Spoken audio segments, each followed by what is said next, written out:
산속에도 길이 있습니다. 어떻게 산속에서 길이 납니까? 누군가 길이 없는 곳으로 가기 시작합니다.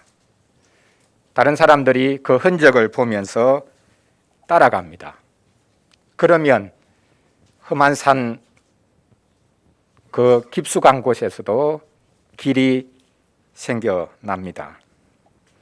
길이라고 하면 흔히 많은 사람들은 고대 로마를 떠올립니다. 로마는 고대로부터 거대한 제국을 이루었는데 그 로마로부터 전 세계로 이르는 길을 닦으려고 했습니다. 그래서 우리가 흔히 모든 길은 로마로라는 말을 잘 알고 있습니다. 우리 시대에는 인위적으로 길을 많이 만듭니다. 건설 회사들이 있으니까 길을 쉽게 낼 수 있습니다. 심지어 최근에는 정보고속도로라는 말도 사용합니다. 물리적인 도로가 아니라 인터넷으로 전 세계를 연결하려고 합니다. 오늘 말씀해 보면 하나님께서 자기 백성을 위하여서 길을 내시겠다라고 말씀하고 있습니다. 어떤 길입니까? 사실 광야에서 사막에서 길을 내라고 말씀하고 계시는데 이 길은 물리적인 길이기도 하고 하나님께서 친히 자기 백성을 향해서 나아가는 길을 말씀하고 있습니다. 이스라엘이 바벨론에 포로 생활을 했습니다. 그곳으로부터 약속의 땅으로 다시 돌아오는 길을 내라고 하나님은 말씀하고 계십니다. 물리적인 길만이 아니라 하나님께 나아가는 길을, 아니 하나님께서 자기 백성에게 나아가시는 길을 내겠다고 말씀하고 계십니다. 성탄절은 하나님께서 친히 자기 백성에게 나아가시는 길을 만드신 것을 우리에게 보여주고 있습니다. 그러므로 대림절에 우리는 큰 소망 가운데 주님을 맞이할 수가 있는 것입니다. 오늘 본문을 가지고 우리는 하나님께서 오시는 길을 준비해야 한다라는 주제로 말씀을 전하려고 합니다. 오늘 본문에 보면 첫째로 길이 없는 곳에서 길을 내라, 심지어 고속도로를 내라 라고 말씀하고 있습니다. 둘째로는 골짜기는 둬두고 산과 언덕은 깎아서 내려가지고 평평하게 만들어라 라고 말씀하고 있습니다.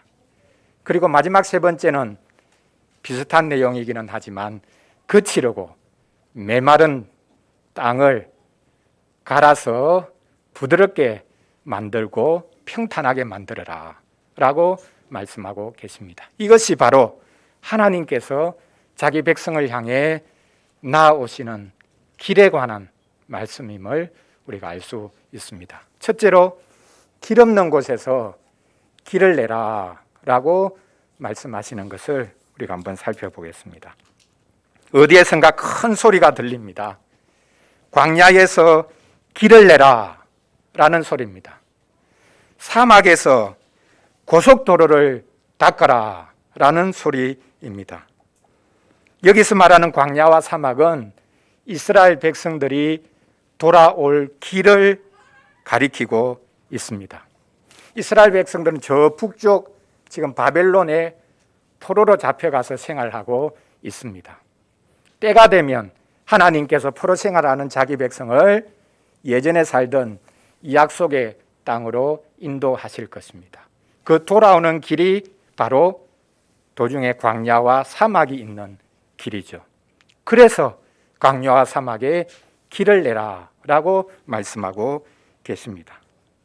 하나님께서는 자기 백성이 아무리 멀리 가 있다 할지라도 그들을 돌이키시고 그들을 돌아오게 하시는 분입니다.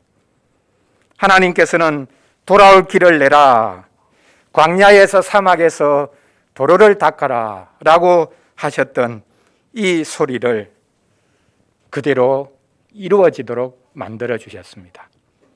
신약 성경에 보면 세례 요한이 바로 이 말씀을 받아서 외쳤습니다. 여러분은 주님께서 오시는 길을 예비해야 합니다 라고 그가 광야에서 외쳤습니다.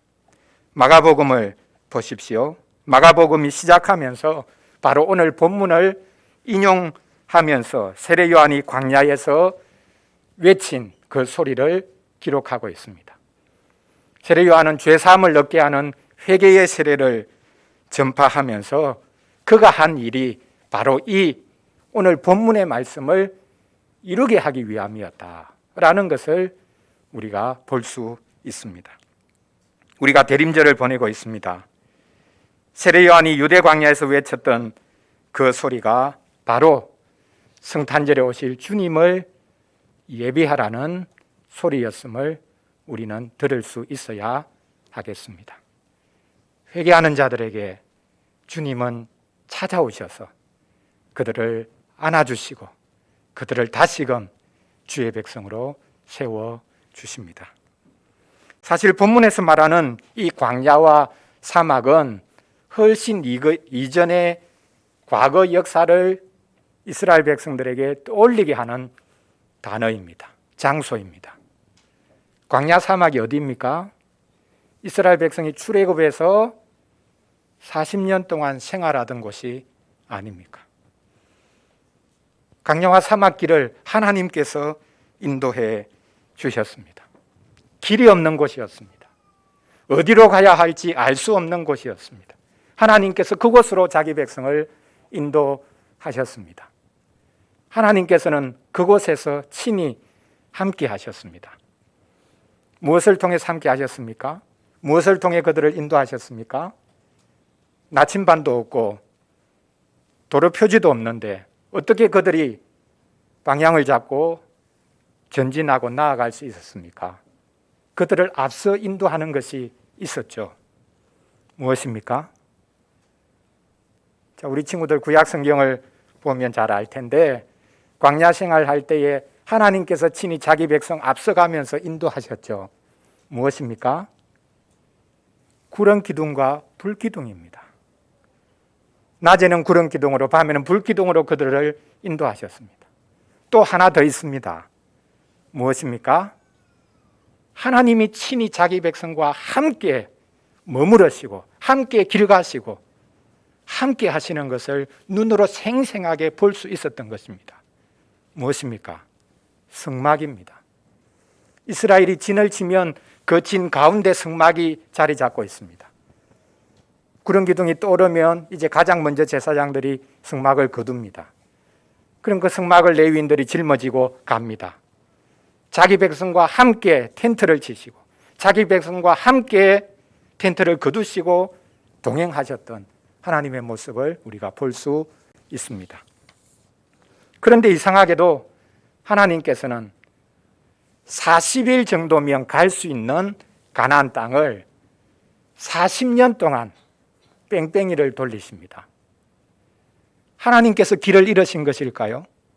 왜 40일 만에 갈 수 있는 그 길, 빨리 이 사막, 이 광야를 지나가고 싶었을 텐데 하나님께서는 40년 동안을 뺑뺑이 돌리셨습니다. 왜 그랬습니까?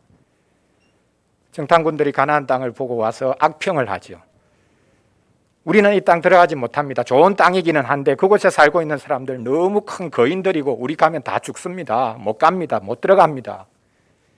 그러니까 하나님께서는 그들의 불신앙을 보시고 그들의 불평을 보시고 이 정탐꾼들이 정탐한 40일을 날 하루를 해로 바꾸어서 40년 동안 광야를 뺑뺑이 돌리신 것입니다. 하나님께서는 광야에서도 사막에서도 자기 백성과 함께 하시고 그들이 나아갈 길을 친히 인도하고 계시는데 하나님의 백성들은 그것을 거부했습니다. 하나님께서는 이제 새롭게 길을 내고 계십니다. 하나님께서는 새로운 출애굽을 일으켜 주겠다고 말씀하고 계십니다. 예전에는 저 남쪽 애굽에서 종살이를 하다가 광야 사막을 거쳐서 이제 북쪽인 가나안 땅에 이르렀죠. 근데 이제는 방향이 완전히 반대입니다. 이스라엘은 훨씬 북쪽인 바벨론에 지금 포로로 잡혀가서 생활하고 있습니다. 그곳에서 이제는 광야와 사막을 거쳐 남쪽인 가나안으로 돌아올 것입니다. 하나님께서는 이제 정반대 방향이지만 자기 백성이 새롭게 돌아올 길을 준비하고 계십니다. 모든 장애물을 제거하시고 자기 백성이 돌아갈 고속도로를 내고 계십니다. 얼마 전에 우리나라를 사우디아라비아의 왕세자가 방문한 적이 있습니다. 방문해서 사막 가운데 네옴시티라는 거대한 도시를 건설하려고 하는데 한국 기업들이 동참해 줬으면 좋겠다. 그렇게 제안을 했습니다. 전 국민들이 들떴죠. 제2의 중동 붐이 일어나는 것 아닌가, 그런 기대를 했을 것입니다. 하나님께서는 물리적인 도시나 물리적인 도로를 새롭게 내어주겠다고 말씀하시는 것이 아닙니다. 자기 백성이 돌아올 길을 내겠다고 말씀하고 계십니다. 하나님께서는 자기 백성이 얼마나 멀리 갔든지 어떤 형편에 처해 있든지 하나님께로 다시 돌아올 수 있는 길을 내겠다고 스스로 선언하고 계십니다. 하나님께서 친히 길을 내십니다. 하나님께서는 우리를 돌이키시는 일에 전문이십니다. 하나님이 전문적으로 하시는 일이 있습니다. 전문가이십니다. 길 닦는 일의 전문가십니다. 물리적인 길이 아니라 하나님께로 돌아오는 길을 하나님이 스스로 닦아주시는 그 일의 전문가이신 분이 바로 우리 하나님이십니다. 하나님은 돌아오는 이들을 위해 길을 닦는 일에 열심을 내실 뿐만 아니라 전문가시라는 사실을 우리는 잊지 말아야 하겠습니다. 그분께서 우리를 돌아오게 만들어 주십니다. 자, 둘째로 길 없는 곳에, 사막에, 광야에서 길을 내라 라고 말씀을 하시고, 두 번째로서는 그 길과 관련해서 골짜기는 도두어져야 하고 산은, 언덕은 깎여 나가서 평평하게 되어야 된다 라고 말씀하고 있습니다. 도로 닦는 일의 가장 기본적인 일이죠. 4절에서 말씀하는 것이 바로 이것입니다. 골짜기는 도두어지고 산과 언덕은 깎여 나가야 한다 라고 말씀하고 있습니다.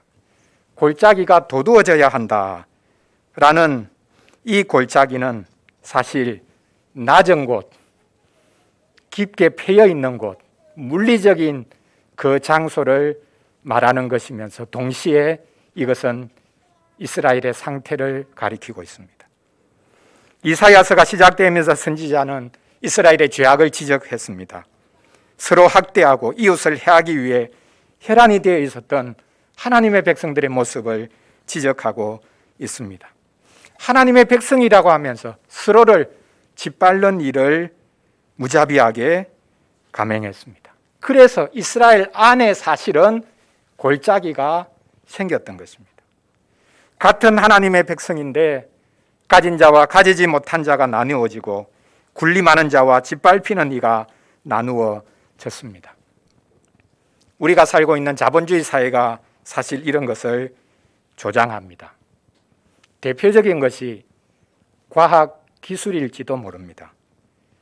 과학기술은 사람을 편리하게 만들고 있지만 그 과학기술이 오히려 사람들을 나눕니다. 양극화시킵니다.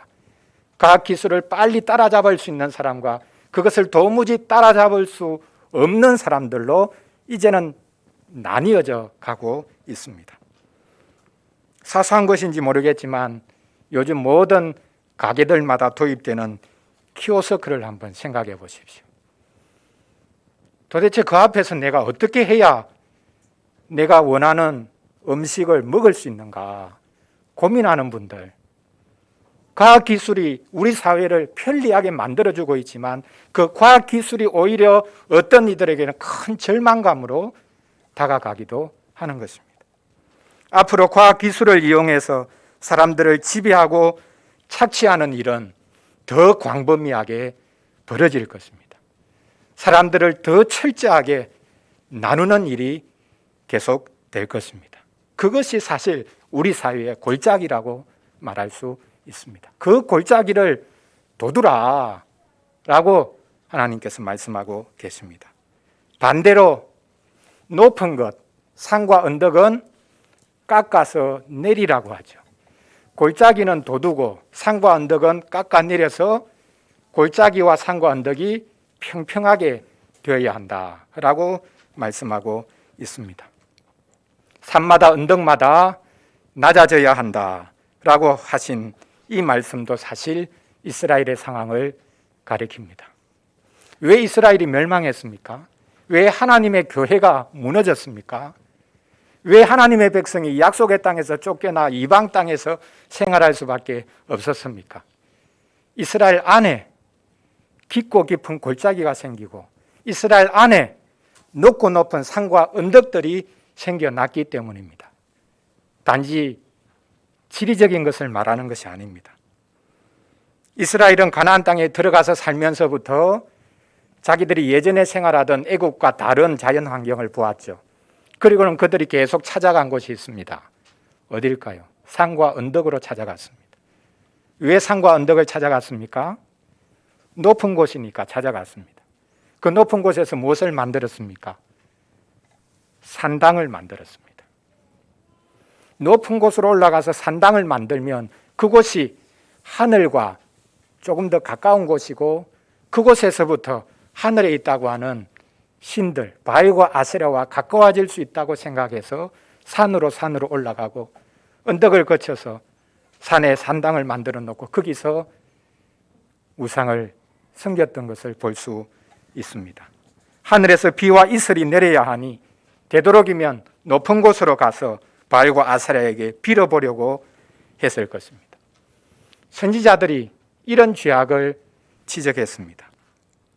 높은 곳에 오르려고 하는 욕망이 도리어 이스라엘 백성을 약속의 땅에서 쫓겨나게 만들었습니다. 높은 곳에 올라 낮은 사람들을 지배하려는 욕망이 이스라엘을 포로 생활하게 만들었습니다. 높은 곳에 오르려고 하는 그 욕망이 지배하려는 욕망이 아니라 종교적인 욕망이라 할지라도 그 종교적인 욕망이 오히려 그들을 하나님이 주신 땅에서 쫓겨나게 만드는 것이 되어 버렸습니다. 하나님의 백성은 세상 사람들과 달라야 했습니다. 하나님께서는 처음부터 육체적인 능력과 신분상의 우위를 자랑하는 것을 경계시키셨습니다. 어떻게 알 수 있습니까? 이삭과 야곱의 경우를 한번 생각해 보십시오. 이삭의 형이 있었습니다. 이스마엘이 있었습니다. 그런데 하나님께서는 이스마엘이 아니라 이삭을 약속의 자녀로 삼으셨죠. 야곱을 한번 생각해 보십시오. 형 에서가 있었습니다. 에서가 아니라 하나님은 야곱을 사랑하시고 그를 선택하셨습니다. 야곱이 낳은 12아들들을 생각해 보십시오. 장자가 하나님의 복을 받은 것이 아니라 오히려 가장 말째라고 할 수 있는 요셉이 자기 백성을 구원하는 자가 되었습니다. 놀랍게도 예수님을 잉태한 마리아가 이스라엘의 역사를 회고하면서 바로 이 사실을 찬양합니다.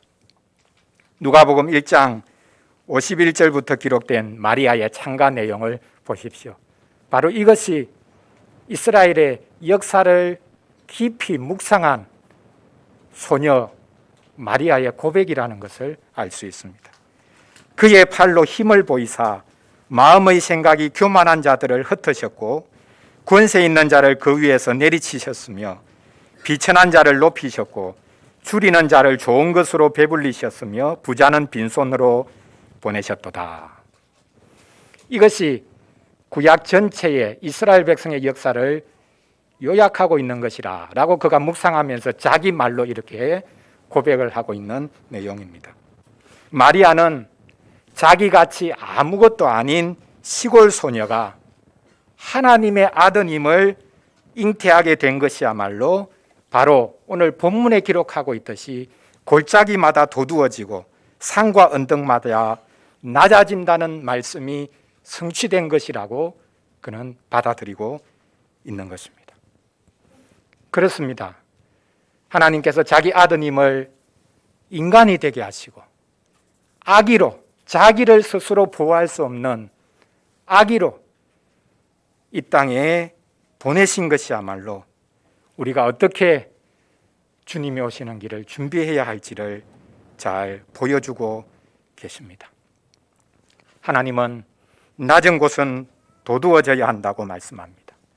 높은 곳은 깎아내어야 한다고 말씀하고 계십니다.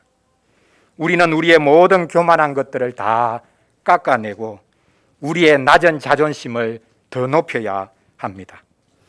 성탄절은 우리와 같이 연약한 모습으로 가장 낮은 곳으로 오시는 주님을 맞이하는 계절입니다. 우리가 착각하면 안 됩니다. 내가 강해져야, 내가 높은 곳에 있어야 주님을 더 가까이 할 수 있고 주님의 영광을 드러낼 수 있을 것이라 생각하는 것 착각입니다. 연약한 이들이, 낮은 곳에 있는 이들이 주님을 더 잘 만날 수 있습니다. 왜냐하면 주님은 약한 우리의 모습으로 오셨고 낮은 곳으로 오셨기 때문입니다. 자, 길 없는 곳에 길을 내라. 골짜기는 도두어지고 산과 언덕은 깎여 나가야 된다. 그래서 평탄하게 되어야 된다 라고 말씀하십니다. 한 가지 더 덧붙입니다. 길에 관해서 조금 더 말씀을 하고 있는데요. 가파르고 험한 곳을 평지로 만들어라 라고 오늘 본문이 마지막으로 말씀하고 있습니다. 고르지 아니한 곳이 평탄하게 되어야 한다 라고 말씀합니다. 여기 고르지 않은 곳은 울퉁불퉁하고 가파른 곳이라서 오르기 힘든, 앞에서 이미 언급했던 언덕과 산을 가리킵니다. 그런 곳이 평탄하게 되어야 된다고 말씀합니다. 그래야 사람이 다닐 수 있는 곳이 되는 것이지요. 고르지 아니한 곳이 평탄하게 되어야 한다라는 이 말씀과 대꾸로 바로 이어서 험한 곳이 평지가 되어야 한다고 말씀하고 있습니다.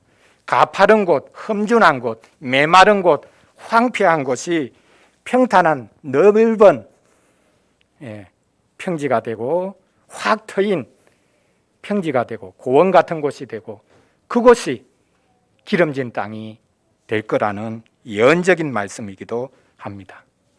놀라운 것은 여기서 말하는 평탄한 곳, 평지가 되어야 된다라고 하는 이 평지, 이것은 당시에 실제 팔레스틴에 있었던 지명을 보여주기도 합니다. 헤브론과 사해 인근의 고원지대를 가리키는 단어 중에 하나이기도 합니다. 하나님께서는 가파르고 메마른 곳, 좁은 곳을 기름지고 탁 트인 넓은 평지로 만들어주겠다고 말씀하고 계십니다. 물론 이 말씀도 단지 지리적인 것, 지형적인 것을 가리키는 데 불과한 것이 아닙니다. 하나님께서는 마침내 자기 백성이 살게 될 그 땅의 풍성함을 다시금 회복시켜 주시겠다. 기름진 것을 허락해 주시겠다라는 하나님의 의지의 표현이기도 합니다. 과거 이스라엘 백성의 역사를 한번 살펴보십시오. 이스라엘은 가나안 땅에 들어가서도 하나님이 일용할 양식을 주신다는 것을 믿지 못했습니다. 자신들의 노력으로 양식을 얻고자 했습니다. 더 거슬러 가면 광야 여행 때도 마찬가지였죠. 왜 우리에게 빵이 없냐? 왜 우리에게 물이 없냐? 계속 불평했습니다.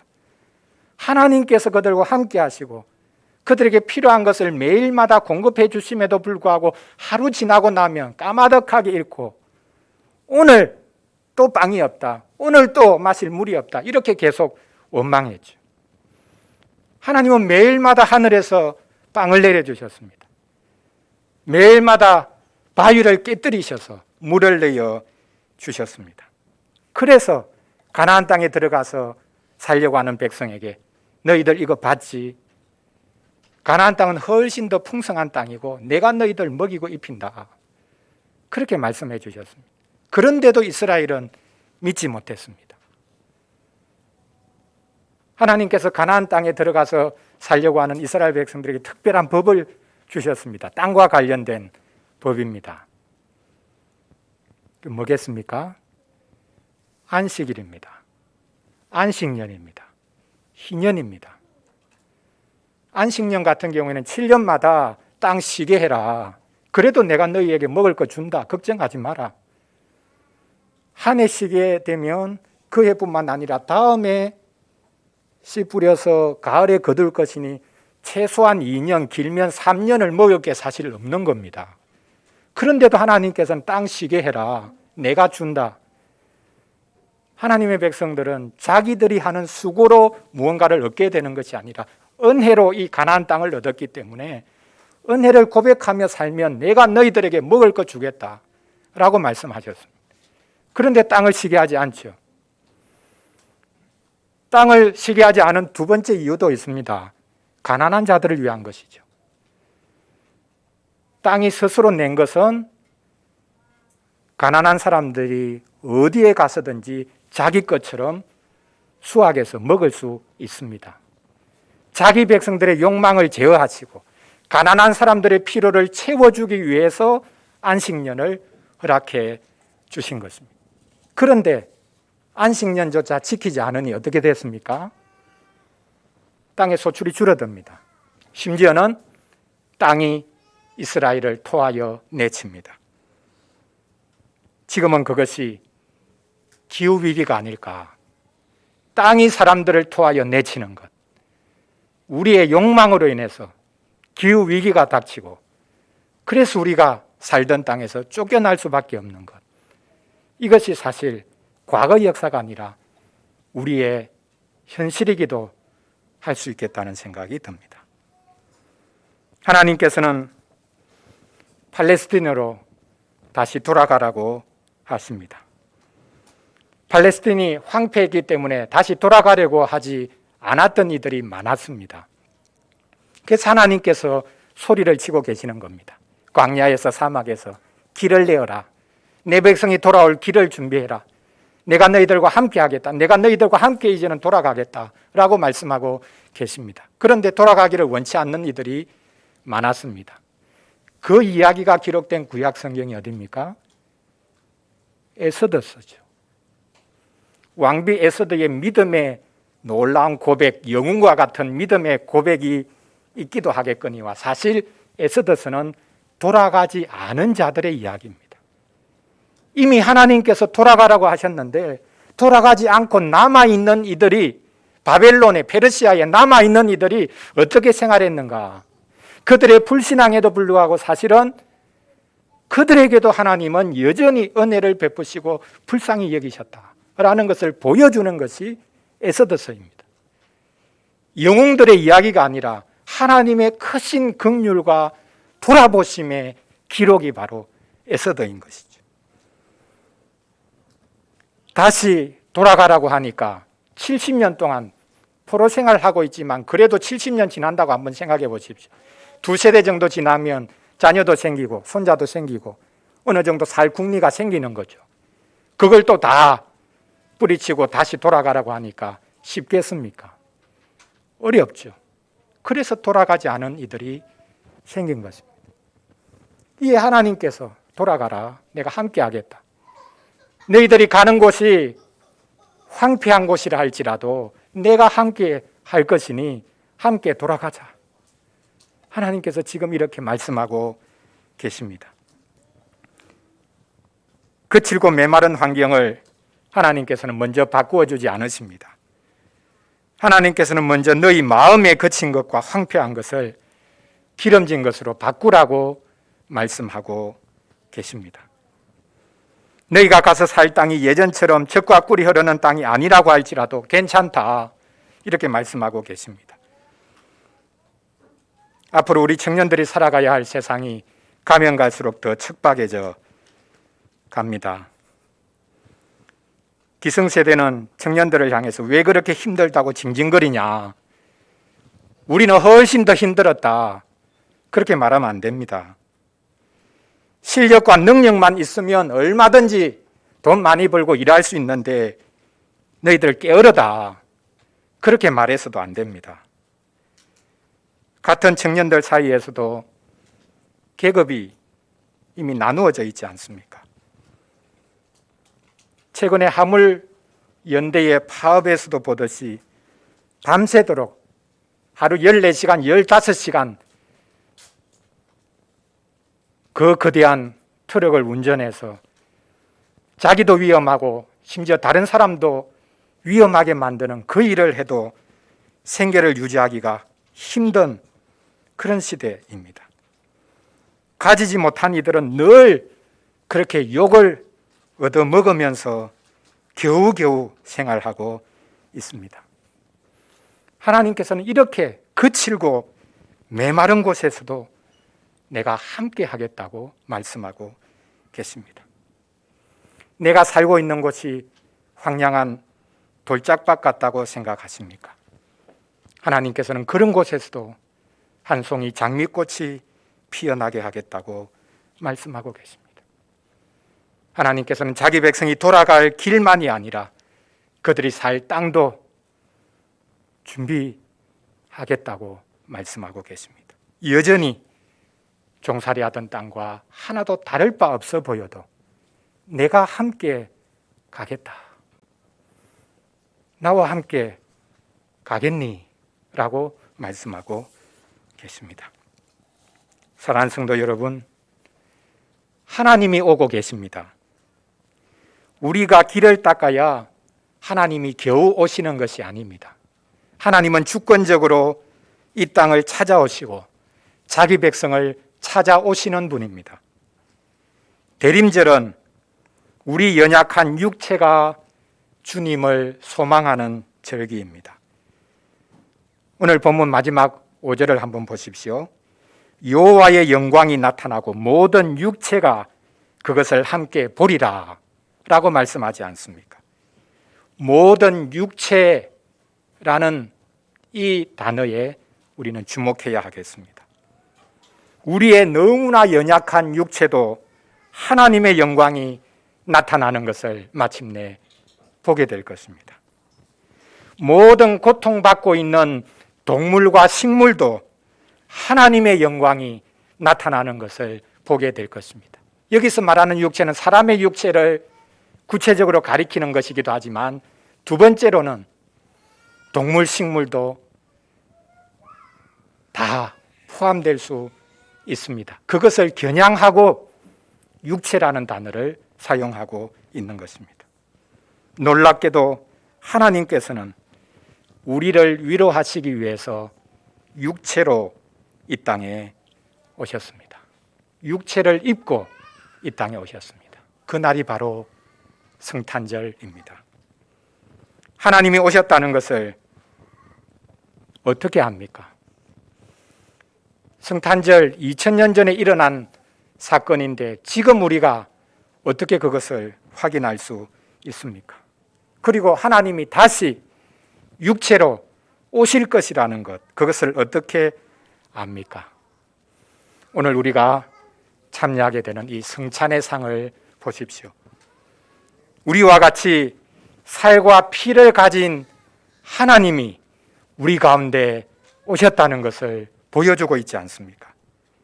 이 성찬상이야말로 이 상에 있는 떡과 잔이야말로 아기로 오신 주님과 영광의 왕으로 오실 주님을 연결시키고 있습니다. 과거 2000년 전의 사건과 앞으로 다시 오실 주님을 지금 현재에서 보고 누리고 연결시켜 주고 계시는 것이 바로 이 성찬의 상인 것입니다. 이 성찬의 상에서 우리와 같이 아기로 사람으로 오셔서 우리의 모든 연약함을 담당해 주신 주님을 우리가 맛볼 수 있어야 하겠습니다. 이 성찬의 상에서 또한 우리를 최종적으로 구원하시기 위해 몸을 입고 입으신 그 몸을 벗어 던지신 것이 아니라 몰래 벗어 던지고 영으로 돌아가신 것이 아니라 여전히 몸을 가지고 계신 그분이 우리 눈으로 볼 수 있게 다시 오실 것을 우리는 이 상에서 미리 누릴 수 있고 또한 이 상을 통해 우리는 기다릴 수가 있습니다. 그 소망은 헛되지 않을 소망입니다. 승찬상은 하나님께서 친히 그 몸으로, 그 육체로 우리에게 참여하셨고 우리를 위해서 그분이 노동자로 지금도 여전히 길을 닦고 계신다는 것을 보여줍니다. 오늘 우리가 이 복된 승찬상의 기쁨과 소망으로 우리의 몸을 끌고 이 상에서 참여하여 은혜와 복을 누릴 수 있기를 바랍니다. 우리 같이 찬송하겠습니다.